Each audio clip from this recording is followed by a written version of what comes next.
살려주세요. 계단 아래 쓰러진 소년의 입에서 피가 주르륵 흘렀어요. 주변 학생들은 그저 멍하니 바라만 볼 뿐이었죠. 아무도 진실을 말하지 않았습니다. 이서준, 끔찍한 학교 폭력의 희생양이었습니다. 갈비뼈 2대가 부러진 채로 중환자실에 실려갔습니다. 산소 마스크 아래 떨리는 서준의 입술에서 나온 한마디. 그게 바로 끔찍한 분노의 불씨가 될 줄은 아무도 몰랐습니다. 서준에겐 세상 아무도 모르는 쌍둥이 형이 있었거든요. 이도윤, 조직에서 차가운 칼이라 불리는 최고의 실력자였죠. 그의 손등에 새겨진 건들지 마라는 문신처럼 도윤은 자기 사람을 건드리는 놈은 절대 용서하지 않았습니다. 일란성 쌍둥이의 완벽한 위장, 조폭 출신 형과 권력으로 군림하는 학교폭력, 가해자들의 피할 수 없는 대결.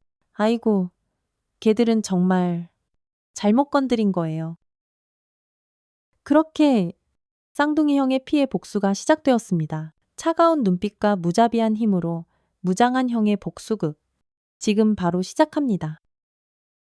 잠깐 1초면 되는 좋아요와 구독 버튼 꾹 눌러주세요. 영상 제작에 정말 큰 힘이 된답니다. 병원 복도는 지독한 소독약 냄새로 가득했어요. 도윤은 중환자실 유리창 너머로 동생을 물끄러미 바라봤습니다. 산소 마스크를 쓴 서준의 얼굴은 종이장처럼 새하얗게 질려 있었. 모니터의 심장박동 소리만 희미하게 깜빡일 뿐. 바로 옆에서 간호사가 차트를 뒤적이는 소리 외에는 병실은 무거운 침묵에 잠겨 있었습니다. 도윤의 눈에서 차가운 냉기가 스멀스멀 피어올랐습니다. 문신이 새겨진 손등 위로 핏줄이 울끈불끈 솟아올랐죠. 건들지 마라는 글자가 유독 선명해 보였습니다. 조직에서 그의 별명은 차가운 칼, 감정 한 톨 없이 일을 처리하는 그 냉혹함 때문이었습니다. 어린 시절, 고아원에서 서준을 지키기 위해 싸우다 흩어진 후 그는 동생과 완전히 다른 길을 걸어야 했어요. 서준은 다행히 좋은 양부모님께 입양되었고 도윤은 차가운 거리로 나가 살아남기 위해 매일같이 싸워야만 했습니다. 갈비뼈 2대가 부러졌어요. 폐에도 손상이 있고 뇌진탕 증세도 심합니다. 의사의 말이 귓가에 서늘하게 맴돌았습니다. 다행히 생명에는 지장이 없지만 회복에는 꽤 오랜 시간이 필요할 겁니다. 계단에서 굴러떨어졌다고요. 도윤의 목소리는 낮고 위협적으로 깔려 있었어요. 네, 그렇게 보고받았습니다만 의사는 도윤의 살벌한 눈빛을 마주하고는 슬그머니 말꼬리를 흐렸습니다. 넘어진 게 아니에요. 도윤이 이를 뿌드득 갈았습니다. 얼음장 같은 그의 목소리에 의사조차 움찔했죠.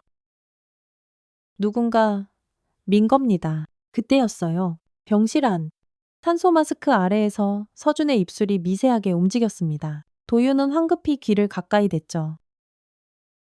시우, 형, 박시우. 단 한 단어, 그 이름이 복수의 거대한 불씨가 되었습니다. 알았어. 서준아, 형이 전부 다 해결할게. 도윤의 눈에서 섬뜩한 살기가 번뜩였습니다. 그는 동생의 이마에 아주 부드럽게 입을 맞췄죠.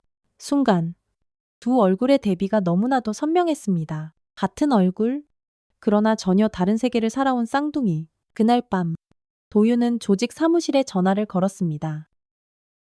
당분간 자리 좀 비울게. 아주 개인적인 일이야. 보스의 허락을 받는 건 식은 죽먹기였어요. 그는 조직에서도 손꼽히는 실력자였으니까요.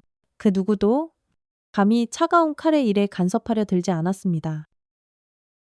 동생의 교복을 꺼내 거울 앞에 서자 마치 거울 속에 서준이 서 있는 것만 같았어요. 완벽한 일란성 쌍둥이의 위장. 핏줄이 도드라진 손등 위에는 붕대를 칭칭 감았습니다. 하지만 딱 하나 감출 수 없는 것이 있었죠. 바로 그의 눈빛이었습니다. 사람을 꿰뚫어 보는 듯한 그 날카로운 시선 말이에요. 학생 명찰, 교복, 가방까지 모든 준비를 마친 그는 거울 속 자신을 바라봤습니다. 기가 막히게 완벽했어요. 기다려. 서준아, 어떤 새끼가 널 이렇게 만들었는지 이 형이 직접 찾아내서 10배, 20배로 갚아줄게. 도윤의 눈에서 복수의 불꽃이 활활 타올랐습니다. 다음날 아침 일찍 도윤은 동생의 교복을 입고 거울 앞에 섰습니다. 너무 단정해 보이면 의심받으려나 일부러 셔츠 단추 하나를 풀고 넥타이를 살짝 삐뚤어지게 맸어요. 손등에 문신을 가린 붕대는 손목까지 넉넉하게 감아 넘어져서 다친 것처럼 보이게 했죠. 하지만 눈빛만큼은 숨기기가 정말 어려웠습니다. 동생 서준처럼 순한 눈매를 만들려고 애써봤지만 그의 눈에서는 여전히 서늘한 냉기가 흘러나왔어요. 아씨, 티 나는데. 도윤은 나지막이 중얼거렸습니다. 하지만 다른 방법은 없었어요. 무슨 수를 써서라도 동생을 해친 놈들을 찾아내야 했습니다. 학교로 향하는 길. 그는 머릿속으로 계획을 착착 정리했습니다. 첫째, 박시우 관찰하기. 둘째, 증거 수집하기. 셋째, 무자비하게 응징하기. 마치 조직에서 임무를 수행할 때와 같은 차분함이 그를 감쌌습니다. 교문에 도착하자 학생들이 웅성거리며 북적였어요. 여러 시선이 그에게로 향했습니다. 일부는 놀란 눈치였고 일부는 소곤소곤 수군거렸죠. 이서준 벌써 나왔네? 헐, 아직 병원에 입원 중이라고 들었는데 저기 제가 그 계단에서 굴렀다는 애 아니야. 도윤은 그 말들을 애써 무시하고 교실로 향했습니다. 복도를 지나는 동안 그는 매처럼 날카로운 눈으로 주변을 꼼꼼히 살폈죠. CCTV 위치, 교사들의 움직임, 학생들의 동선까지 모든 것을 머릿속에 사진 찍듯 새겨 넣었습니다. 교실에 들어서는 순간 모든 시선이 그에게로 확 쏠렸습니다. 잠시 쥐죽은 듯한 정적이 흘렀죠. 선생님이 출석부를 들고 그를 바라봤습니다. 이서준. 출석 확인해. 도윤은 최대한 작은 목소리로 대답했어요. 네. 아무도 전혀 눈치채지 못했습니다. 그야말로 완벽한 위장이었죠. 교실은 낯설었지만 몇몇 학생들의 시선은 더 낯설게 느껴졌습니다. 특히 저 뒷자리에 앉은 소년의 날카로운 눈빛. 이름표를 보니 박시우. 학생회장 완장을 찬 그 소년은 마치 포식자처럼 교실을 지배하고 있었습니다. 곱게 빗어넘긴 머리카락과 단정한 교복 차림새 속에 잔인함이 교묘하게 숨겨져 있는 게 느껴졌어요. 도윤은 직감적으로 알았습니다. 저놈이다. 저놈이 내 동생을 저렇게 만든 놈이야. 어우, 야, 서준아. 바로 옆자리에서 한 소녀가 소곤거리며 말을 걸어왔습니다. 은하였어요. 너 괜찮아, 병원에 있다고 들었는데. 도윤은 동생인 척 어색하게 머리를 극적였습니다. 이제 괜찮아. 그가 고개를 들어 은하를 바라보는 순간 소녀는 깜짝 놀라 말을 멈췄습니다. 분명 익숙한 얼굴인데 그에게서 뿜어져 나오는 기운은 너무나도 낯설었기 때문이죠. 늘 부드럽던 서준의 눈빛 대신 차갑게 상대를 응시하는 포식자의 눈동자가 그녀를 향하고 있었습니다. 왜 그렇게 봐? 은하가 떨리는 목소리로 물었습니다. 도윤은 순간 아차 싶어 자신의 실수를 깨달았죠. 그리고는 빠르게 시선을 아래로 내렸습니다. 아니, 그냥 점심시간. 도윤은 옥상으로 향하는 은하를 몰래 뒤따라갔습니다. 문틈으로 보니 옥상에 학생들이 잔뜩 모여 있었어요. 박시우가 중앙에 서 있었고 유나와 다른 몇몇 아이들이 그를 빙둘러싸고 있었죠. 뉴케, 왕과 그의 신하들 같은 구도였습니다. 이서준, 오늘 학교 다시 나왔다며? 시우가 물었습니다. 응. 해먼, 오늘 아침에 봤어? 은하가 대답했죠. 생각보다 빨리 회복했네. 그 자식. 시우의 눈이 가늘어졌습니다. 근데 뭔가 좀 이상해. 내가 아는 이서준 같지가 않았어. 도윤은 벽 뒤에 몸을 숨기며 숨을 죽였습니다. 들키면 모든 계획이 수포로 돌아갈 수 있었죠. 동시에 그는 주머니 속 녹음기 버튼을 꾹 눌렀습니다. 직접적인 증거는 아니더라도 이렇게 의심스러운 대화라도 전부 기록해둬야 했어요. 유나야, 아침에 걔 어땠어? 시우가 이번엔 유나에게 물었습니다. 유나는 뭔가 불편한 듯 어깨를 으쓱했어요. 글쎄, 그냥 좀 달라 보이긴 하더라. 전처럼 막 쭈뼛쭈뼛 움츠러들지 않던데 그 계단일 때문에 충격받아서 변한 건가? 다른 학생이 끼어들며 물었습니다. 유나가 시우의 눈치를 힐끗 봤어요. 시우는 경고하는 듯한 눈빛을 보냈죠. 그냥 우연이었잖아. 우연. 걔가 운이 나빴던 거지. 누구 하나 책임질 일은 없어. 시우가 딱 잘라 말했습니다. 그래도 너무 심하게 다쳤다고 들었어. 은하가 작은 목소리로 말했습니다. 그 순간 시우가 날카롭게 그녀를 쏘아봤습니다. 뭐라고 너? 혹시 뭐 알고 있는 거라도 있어? 아, 아니야 그냥 안 됐다고 생각해서. 은비는 겁을 먹 황급히 고개를 저었습니다. 도윤의 주먹이 저절로 꽉 쥐어졌습니다. 직접적인 증거는 아니었지만 저들의 대화와 행동은 모든 것을 말해주고 있었어요. 하지만 그는 꾹 참았습니다. 아직은 때가 아니었으니까요. 옥상 모임이 끝나고 학생들이 하나둘 자리를 떴습니다. 도윤은 재빨리 화장실 칸으로 몸을 숨겼죠. 얼마 후 은하가 혼자 복도를 걸어가는 모습이 보였습니다. 도윤은 조심스럽게 그녀에게 다가갔습니다. 은하야. 깍 서준아. 깜짝 놀랐잖아. 은하는 소스라치게 놀라며 뒤를 돌아봤습니다. 나 뭐 좀 물어볼 게 있는데 도윤은 서준처럼 최대한 소심한 목소리를 내려고 노력했어요. 그날 내가 계단에서 떨어졌을 때 말이야. 혹시 뭐 본 거 없어? 은하의 표정이 순식간에 딱딱하게 굳었습니다. 그녀는 불안한 듯 주변을 두리번거렸죠? 야, 여기서 그런 얘기하면 어떡해. 그럼 어디서 얘기할까? 도윤이 물었습니다. 방과 후에 도서관 뒤뜰에서 만나자. 은하가 작은 목소리로 속삭였습니다. 근데 서준아, 너 정말 많이 달라졌. 예전에 너 같지가 않아. 도윤은 그저 고개를 푹 숙였습니다. 그런가? 아마 계단에서 떨어진 후유증인가 봐. 수업이 끝나고 도윤은 약속 장소인 도서관 뒤뜰로 향했습니다. 은하는 이미 도착해서 초조하게 발을 동동 구르며 그를 기다리고 있었죠. 이야기해줘?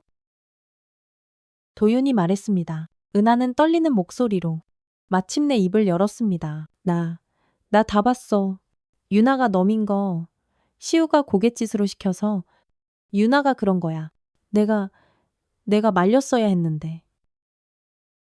그 순간 도윤의 눈빛이 변했습니다. 더 이상 동생 서준의 순한 눈빛이 아니었죠. 은하가 소스라치게 놀라며 뒷걸음질 쳤습니다. 너, 서준이 아니지. 너, 서준이 아니지. 은하의 목소리가 파르르 떨렸습니다. 도윤은 잠시 침묵했어요. 어차피 의심을 받은 이상 굳이 부인할 필요가 없었. 그는 천천히 고개를 들었습니다. 이제 더 이상 동생의 유약한 눈빛을 흉내내지 않았습니다. 차가운 칼날 같은 눈빛이 은하를 정면으로 꿰뚫었죠. 그렇다면 도윤의 목소리는 낮고 위협적이었습니다. 뭐지? 누구야? 대체 은하는 벽에 더 바짝 몸을 붙였습니다. 서준이 형이다. 도윤은 소매를 걷어 손등의 붕대를 천천히 풀었습니다. 건들지 마라는 서늘한 문신이 모습을 드러냈죠. 내 동생, 그렇게 만든 놈들 잡으러 왔다. 은하의 얼굴이 새하얗게 질렸습니다. 형, 쌍둥이였어. 도윤은 은하에게 한 걸음 성큼 다가갔습니다. 이제 선택해. 날 도울 건지 아니면 저놈들 편에 설 건지. 은하는 잠시 망설였습니다. 그녀의 눈에는 두려움과 함께 깊은 후회의 빛이 어리고 있었죠. 도울게 시우. 걔를 멈춰야 해. 서준이만이 아니야. 다른 애들도 걔한테 계속 괴롭힘 당하고 있어. 도윤은 조용히 고개를 끄덕였습니다. 좋아. 아는 거. 전부 다 말해. 한 달. 도윤은 이 기간 동안 자신만의 증거 파일을 차곡차곡 만들었습니다. 사진, 메모, 대화 기록고 은하의 도움으로 시우와 유나의 대화를 몰래 녹음하고 다른 학생들과 일부러 친해지며 정보를 수집했죠. 마치 베테랑 형사처럼 모든 것을 꼼꼼하게 기록했습니다. 특히 박시우를 예의주시했어요. 완벽한 가면을 쓴 포식자. 시우는 선생님들 앞에서는 둘도 없는 모범생이었습니다. 성적 우수, 단정한 복장, 공손한 태도. 하지만 교사들의 시선이 닿지 않는 곳에서는 야, 내일까지 과학과제 답안지 싹 다 정리해서 가져와. 아, 그리고 누가 봐도 내 것처럼 보이게 하라고. 지난번처럼 똑같이 베껴오지 말고. 알았어. 도유는 교실 뒤편에서 이 장면을 똑똑히 목격했습니다. 시우의 말에 벌벌 떨면서도 고개를 끄덕이는 1학년 후배. 도저히 거절할 수 없는 일방적인 명령이었죠. 도유는 천천히 걸어가 그들 사이에 끼어들었습니다. 그만해라. 시우와 1학년 학생 모두 깜짝 놀란 표정으로 도윤을 쳐다봤습니다. 뭐라고? 시우가 어리둥절한 표정으로 되물었죠. 도윤은 1학년 학생에게 고개를 돌렸습니다. 가봐. 과제는 네가 직접 하는 거야. 1학년 학생은 혼란스러운 표정으로 눈치만 보다가 재빨리 그 자리를 쏜살같이 빠져나갔습니다. 교실에는 도윤과 시우 단둘만 남았죠. 너 진짜 미쳤냐? 감히 내 앞에서. 시우의 목소리가 점점 기어들어갔습니다. 도윤의 눈빛이 완전히 변했기 때문이죠. 더 이상 소심하고 유약하던 서준의 눈빛이 아니었습니다. 이제 그만하자. 시우야. 도윤의 목소리는 낮고 서늘하게 울렸습니다. 네가 무슨 짓 했는지 내가 다 알고 있거든? 복도에서 마주칠 때마다 시우는 도윤을 의심스러운 눈초리로 쳐다봤습니다. 뭔가 단단히 달라진 것을 감지한 듯 했죠. 과거의 서준이라면 눈도 못 마주치고 피했을 겁니다. 하지만 이제 도윤은 오히려 시우를 똑바로 뚫어지게 쳐다봤습니다. 그 시선에는 무언의 경고가 담겨 있었죠? 점심시간 도윤의 휴대폰이 띠링 하고 울렸습니다. 발신자는 박시우, 옥상으로 와. 할 얘기 있으니까. 함정일까? 아니면 기회일까? 도윤은 주머니 속 녹음기를 켰습니다. 이것이 결정적인 증거가 될 수도 있었죠. 그는 혹시 모를 상황에 대비해 무기로 사용할 만한 물건이 있는지 주머니를 확인했습니다. 펜, 열쇠, 두꺼운 교과서, 필요하다면 무엇이든 무기가 될 수 있었죠. 조직에서의 훈련이 이미 몸에 깊숙이 배어 있었습니다. 옥상 문을 열자 강한 바람이 휙 불어왔습니다. 시우는 난간에 기대어 서 있었어요. 유나와 다른 남학생 2명이 그의 뒤에 서 있었죠. 도윤은 즉시 상황을 파악했습니다. 출구는 하나, 적은 넷. 하지만 그에게 넷 따위는 전혀 문제가 되지 않았습니다. 왔네? 시우가 고개를 돌렸습니다. 눈빛이 칼날처럼 날카로웠어요. 넌 이서준이 아니지? 심장이 쿵 하고 내려앉는 느낌이었습니다. 하지만 도윤은 끝까지 침착함을 유지했죠. 왜 그렇게 생각해? 이서준은 나랑 눈을 못 마주쳐 항상 바닥만 보고 시선을 피하지. 시우가 한 발짝 다가왔습니다. 그리고 이서준은 축구를 더럽게 못해.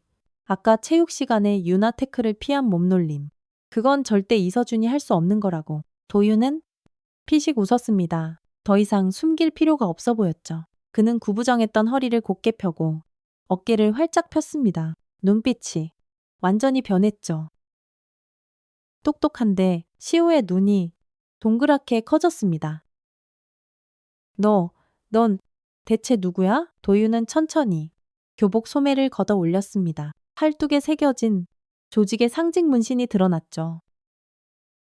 설마 쌍둥이 형. 유나가 공포에 질려 한 발짝 뒤로 물러났습니다. 형이라고 이서준한테 형이 있었어. 갈비뼈 2대가 부러진 내 동생 대신 도윤의 목소리에 서늘한 살기가 흘렀습니다. 계단에서 밀어서 내 동생 반 병신 만든 새끼들 찾으러 시우는 온몸을 벌벌 떨었지만 도망칠 수는 없었습니다. 도윤이 마치 귀신처럼 눈 깜짝할 새에 그의 바로 앞에 나타났기 때문이죠. 조직에서 단련된 그의 몸은 평범한 학생들과는 비교도 안 될 만큼 빨랐습니다. 뭘 어쩌려고? 시우의 목소리가 염소처럼 떨렸습니다. 도윤은 시우의 멱살을 와락 움켜쥐었습니다. 단단한 소나기가 시우의 숨통을 조여왔죠. 왜 그랬어? 내 동생. 왜 계단에서 밀었냐고. 난 몰라. 유나가 밀었어. 유나가. 시우가 필사적으로 외쳤습니다. 그 순간 뒤에 있던 유나가 달려들었. 이 자식이 나를 팔아. 하지만 도윤은 돌아보지도 않은 채 한 손으로 유나의 팔목을 낚아챘습니다. 악! 강력한 악력으로 유나의 팔을 비틀자 우두둑 소리와 함께 그가 바닥에 무릎을 꿇었습니다. 유나가 고통에 찬 비명을 질렀. 다른 두 학생은 그 모습에 완전히 겁에 질려 꽁지 빠지게 도망쳐버렸습니다. 옥상에는 도윤과 시우, 그리고 유나, 셋만 남았습니다. 도윤은 시우를 옥상 난간으로 거칠게 밀어붙였습니다. 시우의 등이 차가운 난간에 쿵 하고 부딪혔죠. 아래를 내려다보니 4층 높이의 아찔한 추락이 기다리고 있었습니다. 내가 밀지 않았어. 도윤이 차갑게 웃었습니다. 그냥 네가 발을 헛디뎌 넘어지는 거야. 증거 없어. 누가 봤는데? 시우의 얼굴이 새하얗게 질렸습니다. 자신이 했던 말이 그대로 비수가 되어 돌아온 것이었죠. 제발 살려줘. 죽이지 마. 시우가 눈물 콧물을 흘리며 울먹였습니다. 도윤은 시우를 난간에서 끌어당겼습니다. 난 너 같은 쓰레기랑은 달라. 하지만 선택지를 줄게.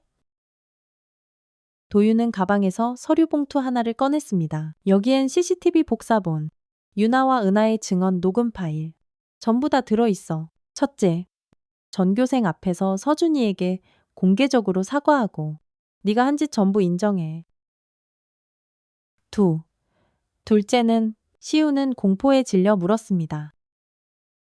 도윤은 시우의 귓가에 조용히 속삭였습니다. 둘째는 네가 여기서 우연히 계단에서 넘어지는 거야. 내 동생처럼. 시우의 다리가 후들후들 떨렸습니다. 첫 번째로 할게. 사과할게. 제발. 도윤은 그제야 시우를 놓아주었습니다. 시우는 다리에 힘이 풀려 바닥에 그대로 주저앉았죠. 내일까지 생각해. 공개 사과가 아니면. 도윤은 눈빛만으로 나머지 말을 대신했습니다. 유나는 여전히 바닥에 무릎을 꿇은 채 부러진 팔목을 움켜쥐고 있었죠. 그의 얼굴은 공포와 고통으로 완전히 일그러져 있었습니다. 너도 마찬가지야. 도윤이 유나를 차갑게 내려다보며 말했습니다. 내 동생에게 무릎 꿇고 사과해. 옥상을 나서는 도윤의 뒷모습을 바라보며 시우는 깊은 한숨을 내쉬었습니다. 폭풍전야였죠. 그런데 그날 저녁 기숙사로 돌아온 도윤은 방이 완전히 뒤집어져 있는 것을 발견했습니다. 누군가 침입해 모든 것을 엉망으로 뒤져놓은 것이었죠. 서랍은 활짝 열려 있고 책상의 물건들은 바닥에 어지럽게 흩어져 있었습니다. 그리고 가장 충격적인 발견, 증거가 담겨 있던 서류 봉투가 감쪽같이 사라졌습니다. 도윤은 차분하게 상황을 분석했습니다. 분명 박시우 그놈 짓이었습니다. 하지만 그는 오히려 입가에 미소를 지었죠. 조직에서 배운 첫 번째 원칙, 중요한 증거는 절대 한 곳에 보관하지 않는다. 진짜 증거 원본은 학교 사물함 깊숙한 곳에 숨겨두었고 옥상에서 보여준 것은 전부 복사본이었습니다. 다음날 아침 예상치 못한 교내 방송이 흘러나왔습니다. 알립니다. 2학년 3반 이서준 학생은 방송을 듣는 즉시 교장실로 오시기 바랍니다. 교실의 모든 시선이 도윤에게로 향했습니다. 시우의 얼굴에 희미한 승리의 미소가 떠올랐죠. 아마도 어젯밤 훔쳐간 가짜 증거를 교장에게 보여주며 온갖 거짓말을 늘어놓았을 겁니다. 도윤은 담담하게 자리에서 일어났습니다. 그의 가방 속에는 작은 USB 하나가 들어있었죠. 모든 진짜 증거가 담긴 비장의 무기였습니다. 그는 은하를 향해 살짝 고개를 끄덕였습니다. 은하도 계획대로 움직이겠다는 듯 작게 고개를 끄덕였죠. 교장실로 향하는 발걸음은 무거웠지만 그의 마음은 결의에 차 있었습니다. 문을 열고 들어가자 교장과 시우, 그리고 처음 보는 정장 차림의 중년 남성이 앉아 있었습니다. 딱 봐도 시우의 아버지였죠. 자네가 그 학생이군. 시우 아버지의 눈빛은 차갑고 오만했습니다. 교장이 안경을 고쳤으며 말했죠. 사칭이라니. 이게 대체 어떻게 된 일인가? 이서준 학생을 사칭해서 학교에 다녔다고. 도윤은 담담히 고개를 끄덕였습니다. 맞습니다. 저는 이도윤입니다. 서준이의 쌍둥이 형입니다. 교장은 깊은 한숨을 내쉬었습니다. 이건 명백한 교칙. 위반일세 경찰에 신고해야 할 중대한 사안이야. 시호는 승리감에 도취된 미소를 지었습니다. 그의 아버지가 거만하게 나섰죠. 학생, 자네가 한 행동이 얼마나 심각한 일인지 알고 있나. 어디서 굴러먹던 놈인지는 모르겠지만 감히 우리 아들을 협박까지 해. 시우 아버지는 손가락질을 하며 도윤을 위협했습니다. 이런 불량 학생은 당장 강제 퇴학시켜야 합니다. 게다가 학생회장을 협박했다니. 당장 경찰에 신고하겠습니다. 도윤은 미동도 하지 않았습니다. 그저 시우 아버지를 똑바로 쳐다볼 뿐이었죠. 그의 눈빛에는 한치의 두려움도 없었습니다. 조직에서 저것보다 훨씬 더 무서운 인간들을 수도 없이 봐왔기 때문입니다. 뭘 그렇게 쳐다봐. 시우 아버지가 불편한 듯 소리쳤습니다. 당신 아들이 내 동생을 계단에서 밀어 거의 죽일 뻔했습니다. 도윤의 목소리는 조용했지만 그 안에 담긴 힘은 강렬했습니다. 증거도 전부 가지고 있습니다. 푸아 무슨 말도 안 되는 소리를 무슨 증거가 있어. 시우 아버지가 코웃음을 쳤습니다. 증거요. 도윤이 씩 미소를 지었습니다. 어젯밤에 제 기숙사방을 몰래 뒤져서 그 증거를 훔쳐가셨더군요. 도윤은 교장에게 다가가 작은 USB 하나를 내밀었습니다. 교장 선생님, 이거 한번 보시겠습니까? 교장의 컴퓨터에 USB를 연결하자 화면에 영상 하나가 나타났습니다. 도윤의 방에 몰래 침입해 서류를 훔쳐가는 유나와 시우의 모습이 너무나도 선명하게 찍혀 있었죠. 제 방에 몰래카메라를 설치해 뒀습니다. 조직에서 배운 오래된 습관이죠. 시우와 그의 아버지의 얼굴이 순식간에 잿빛으로 변했습니다. 얼굴에서 피가 싹 빠져나가는 것이 눈에 보일 정도였죠. 그리고 이건 어제의 옥상에서의 대화입니다. 녹음 파일이 재생되었습니다. 난 몰라. 유나가 밀었어. 유나가. 시우의 목소리가 교장실에 선명하게 울려 퍼졌습니다. 시우 아버지의 얼굴이 벌겋게 달아오르며 굳어졌. 그는 아들을 향해 분노의 찬 시선을 보냈습니다. 마지막으로 이건 유나와 은하의 증언입니다. 또 다른 녹음 파일이 재생됐습니다. 시우가 시켰어요. 저 새끼 혼 좀 내주라고. 계단으로 유인한 것도 전부 박시우 계획이었어요.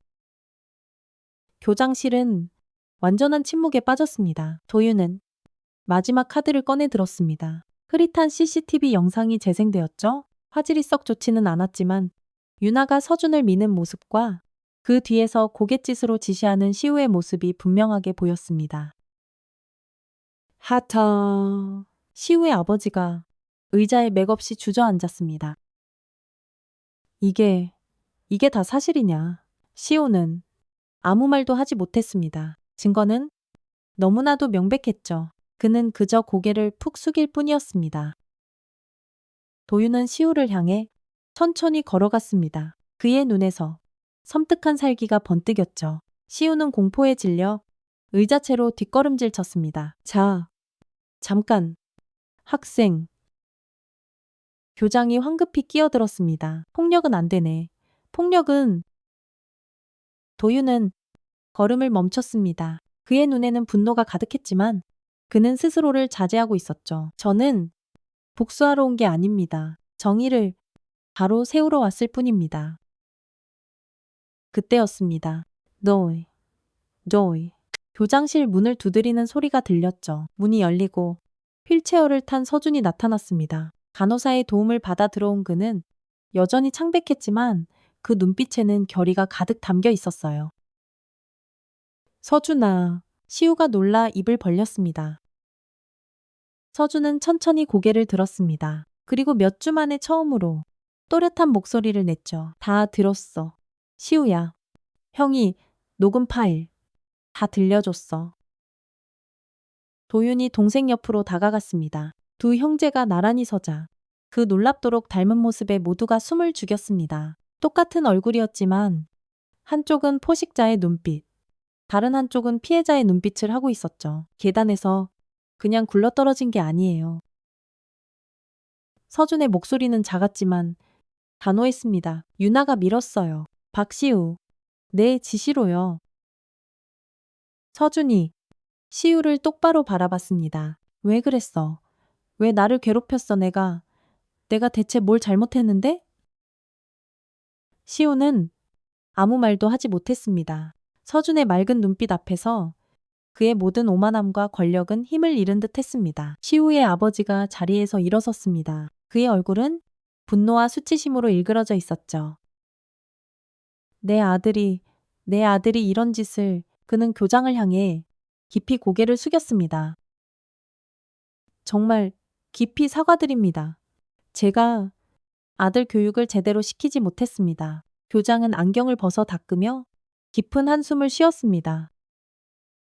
이 일이 밖으로 새어나가면 학교 이미지에 정말 큰 타격이 될 겁니다. 하지만 이건 분명한 학교 폭력 사건이고 그때 시우가 갑자기 자리에서 뛰쳐나왔습니다. 문을 향해 미친 듯이 달렸지만 도윤이 번개같이 움직여 그의 앞을 가로막았죠. 지우, 시우는 도윤의 단단한 가슴에 부딪혀 그대로 뒤로 낮아빠졌습니다. 도망칠 생각 하지 마라. 도윤의 목소리에는 얼음장 같은 냉기가 흘렀습니다. 시우는 차가운 마룻바닥에 주저앉아 엉엉 울기 시작했습니다. 미안해. 정말 미안해. 그는 흐느끼며 서준을 바라봤습니다. 더 이상 교만하던 학생회장의 모습은 어디에도 없었죠. 그저 자신의 잘못을 깨달은 한심한 소년이 있을 뿐이었습니다. 서준은 도윤의 손을 꼭 잡았습니다. 형, 이제 됐어. 도윤은 동생을 말없이 바라봤습니다. 그리고 아주 천천히 고개를 끄덕였. 동생이 원한다면 더 이상의 복수는 필요 없었습니다. 비록 그의 심장은 여전히 분노로 들끓고 있었지만 동생 서준의 눈빛이 그를 진정시키고 있었습니다. 제가 원하는 건 딱 한 가지입니다. 서준이 모두를 향해 말했습니다. 다시는 이런 일이 일어나지 않도록 해주세요. 다른 학생들이 저처럼 고통받지 않도록요. 교장은 서준의 말을 듣고 무겁게 고개를 끄덕였습니다. 좋습니다. 이렇게 결정하겠습니다. 박시우 학생은 전학을 권고하고 학교폭력 예방 프로그램을 전면 강화하겠습니다. 그리고 이도윤 학생, 도윤은 긴장했습니다. 자신도 처벌받을 각오가 이미 되어 있었죠. 자네의 행동은 명백한 교칙 위반이지만 동생을 보호하기 위한 행동이었음을 참작하여 이번 일은 처벌하지 않겠네. 도윤은 말없이 고개를 숙여 감사를 표했습니다. 시우의 아버지가 도윤에게 다가왔습니다. 학생, 아니, 이도윤 군, 내 아들이 정말 큰 잘못을 했네? 어떻게 하면 용서받을 수 있을까? 도윤은 차갑게 대답했습니다. 그건 제 동생에게 물어보십시오. 저는 당신들을 용서할 생각이 조금도 없습니다. 시우는 휠체어에 앉은 서준 앞으로 터덜터덜 걸어갔습니다. 그리고 깊이 고개를 숙였죠. 정말 미안하다. 용서받을 수 없다는 거 알아. 하지만 진심으로 사과할게. 서준은 잠시 시우를 바라봤습니다. 그리고 천천히 손을 내밀었죠. 용서는 시간이 아주 많이 필요할 거야. 하지만 네가 진심으로 변한다면 언젠가는 가능할지도 모르지. 3개월 후 따스한 봄이 찾아왔습니다. 서준은 완전히 회복되어 다시 학교로 돌아왔죠. 박시우는 다른 학교로 전학 갔고 학교에는 학생들이 직접 참여하는 배려와 존중 프로그램이 새롭게 도입되었습니다. 유나는 사회봉사 활동을 하며 반성의 시간을 보내고 있었죠. 그는 여전히 복도에서 도윤과 마주칠 때마다 기겁하며 도망치곤 했습니다. 은하는 방과 후 또래 상담사가 되어 괴롭힘 당하는 학생들을 돕는 일에 앞장섰습니다. 그녀는 자신의 아팠던 경험을 통해 다른 이들을 더 깊이 이해할 수 있게 되었죠. 도윤은 더 이상 동생의 교복을 입지 않았습니다. 대신 검은 가죽 재킷과 청바지 차림으로 교문 앞에서 서준을 기다리곤 했죠. 조직에서의 일도 완전히 그만두고 자신만의 새로운 길을 찾아 나섰습니다. 검정고시를 준비하며 대학 진학이라는 새로운 꿈을 꾸고 있었죠. 조직에서의 생활은 그에게 냉혹함을 가르쳤지만 동생을 지키기 위한 이 투쟁은 그에게 전혀 다른 삶의 가능성을 보여주었습니다. 신기하게도 학교 주변에 도윤이 나타나기 시작하자 흥미로운 변화가 일어났습니다. 서준을 은근히 괴롭히던 학생들은 모두 자취를 감추거나 쥐죽은 듯 조용해졌죠. 서준에게 접근하는 학생은 반드시 교문 앞 도윤의 냉철한 시선을 통과해야만 했습니다. 그의 존재만으로도 학교 주변의 분위기가 완전히 바뀐 것이었습니다. 어느 날 저녁, 책상에서 공부하던 서준이 물었습니다. 형, 왜? 물어봐도 돼. 그때 왜 그렇게까지 했어? 너무 위험했잖아. 조직에서도 문제가 될 수 있었을 텐데 도윤은 잠시 생각에 잠겼습니다. 문신이 새겨진 손등을 바라보며 천천히 대답했죠. 넌 내 동생이잖아. 이 세상에서 유일하게 나와 피를 나눈 사람. 도윤의 목소리에는 평소에 없던 깊은 감정이 묻어났습니다. 난 항상 후회했어. 널 지키지 못한 거. 우리가 헤어진 후에 난 어쩔 수 없이 조직에 들어갔고 넌 양부모님과 살았지. 네가 그렇게 괴롭힘 당하고 있을 때 난 대체 어디서 뭘 하고 있었을까 하고 서준의 눈에 뜨거운 눈물이 픽 맺혔습니다. 그런 생각하지 마. 형, 넌 항상 날 찾아왔잖아. 멀리서라도 그것만으로도 난 정말 큰 힘이 됐어. 창밖으로 따스한 봄바람이 불어왔습니다. 기나긴 겨울이 지나고 새싹이 돋아나는 계절, 두 형제의 새로운 시작을 알리는 듯 했습니다. 거울 앞에 선 두 형제는 나란히 서로를 바라봤습니다. 똑같은 얼굴. 하지만 이제는 전혀 다른 표정을 짓고 있었죠. 서준의 눈에는 더 이상 두려움이 없었고 도윤의 얼굴에는 복수심 대신 새로운 희망이 담겨 있었습니다. 와, 우리 진짜 닮았다. 서준이 웃으며 말했습니다. 얼굴만 닮았지. 이제 우리는 각자의 길을 가는 거야. 도윤이 대답했습니다. 그의 손등, 건들지 마라는 문신 위로 새로운 글자가 더해져 있었습니다. 정징이라는 한 글자였습니다. 그리고 학교 앞을 지나가는 학생들은 종종 교문 앞에 서 있는 가죽 재킷 차림의 남자를 보며 소곤거렸습니다. 야, 저 사람이 서준이 형이래. 진짜 조폭 출신이라던데 들었어. 시우랑 유나가 저 사람 눈빛 한 번 보고 거의 기절할 뻔했. 근데 진짜 멋있지 않냐? 동생 하나 지키겠다고? 학교에 잠입하고 도윤은 그런 소문들에 전혀 귀 기울이지 않았습니다. 그저 매일 동생을 데리러 오는 평범한 형일 뿐이었죠. 다만 만약 또다시 누군가 그의 동생을 해치려 한다면 그때는 또 다른 모습을 보여줄 준비가 언제나 되어 있었습니다. 오늘 쌍둥이 형제의 이야기는 우리에게 많은 것을 생각하게 합니다.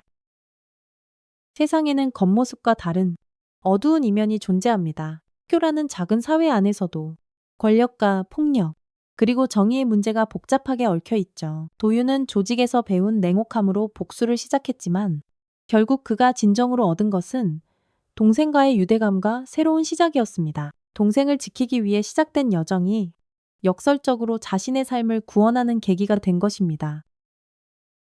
서준 역시 형의 용기 있는 도움으로 두려움을 극복하고 마침내 당당하게 자신의 목소리를 내게 되었습니다. 그들이 서로에게 의지하며 각자의 길을 찾아가는 모습은 진정한 형제애가 무엇인지 우리에게 보여줍니다. 우리 사회에도 여전히 보이지 않는 곳에서 학교 폭력과 권력 남용이 일어나고 있을지 모릅니다.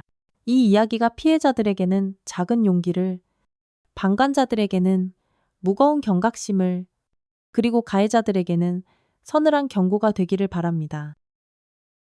같은 얼굴, 다른 인생을 살아온 두 형제의 이야기는 여기서 끝났지만 그들의 새로운 여정은 이제 막 시작되었습니다. 그리고 이 이야기가 모든 이들에게 전하는 메시지는 단 하나입니다.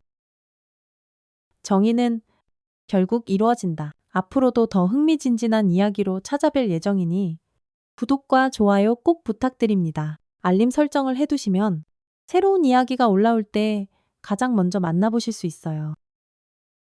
다음 시리즈는 어떤 주제의 이야기를 원하시나요? 댓글로 여러분의 소중한 의견을 남겨주세요. 가장 많은 요청을 받은 주제로 다음 이야기를 정성껏 준비하겠습니다. 그리고 이 이야기가 마음에 드셨다면 주변 친구들에게도 널리 추천해주세요. 여러분의 작은 응원 하나하나가 더 다양하고 깊이 있는 이야기를 만드는 가장 큰 원동력이 됩니다. 항상 감사합니다. 다음 이야기에서 또 만나요.